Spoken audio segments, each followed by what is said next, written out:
ఖర్జూర్ అవే dates అండి. తెలుసు కదా! ఈ అరబ్ కంట్రీస్‌లలో కువైట్‌లో కానీ, సౌదీలో కానీ ఎక్కడైనా చాలా ఫేమస్ ఇవి. ఈ ఖర్జూర్ అనేవి చాలా వరకు అరబ్ కంట్రీస్‌కి ఒక కల్చర్‌లో ఒక పార్ట్ అన్నమాట. చాలా ఫేమస్. రంజాన్ టైంలో అయితే ఇంకా ఫేమస్. నేనైతే ఇంతవరకు ఎప్పుడు చూడలేదు. వాటిని ఎలా సాగు చేస్తారు, ఎలా పెంచుతారు అనేది ఖర్జూర్ చెట్లని మాత్రం. ఈ చెట్టు అయితే నేను వచ్చినప్పటి నుంచి ఖాళీగానే ఉన్నింది. ఫస్ట్ నేను ఖర్జూర్ చెట్టు అని అనుకోలేదు. బట్ ఈ రోజు తెలిసింది ఇది ఖర్జూర్ చెట్టు అని. వీటికి ఖర్జూర్ పెరగాలంటే ఫస్ట్ ఆ టెంకాయ చెట్టు మాదిరిగా ఉన్నాయి కదా! అవి మొత్తం క్లీన్ చేసి ఆ మధ్యలో 2 కొమ్మలుంటాయి. ఆ కొమ్మల దగ్గరికెళ్లి ఆ రెండిటిని వేరు చేస్తే ఓపెన్ చేస్తే ఫ్లవర్ మాత్రం ఒక విధంగా ఉంటది.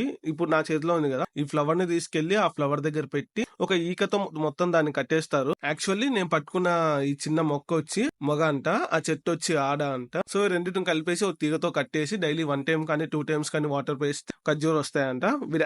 వీళ్ళు ఒక టైం టేబులే పెట్టేశారు. ఎప్పుడెప్పుడు ఏమేం చేయాలా ఏమి మీరెప్పుడైనా ఇండియాలో ఖర్జూర్ చెట్టు చూసారా? నేనైతే ఇంతవరకు ఎప్పుడు చూడలేదు. అసలు పెరుగుతాయో కూడా తెలీదు ఇండియాలో. ఇక్కడ వెదర్ కి, ఇక్కడ కండిషన్ కి అయితే ఇదైతే చాలా ఫేమస్ ఖర్జూర్ ఇక్కడ. చూద్దాము పెరిగిన తర్వాత ఎలా ఉంటాయో, వాటి టేస్ట్ ఎలా ఉంటదో చూద్దాం. ఇంక అంతే అండి ఈ వీడియోకి. వీడియో నచ్చితే మాత్రం please do like, share, follow, subscribe. Thanks for watching.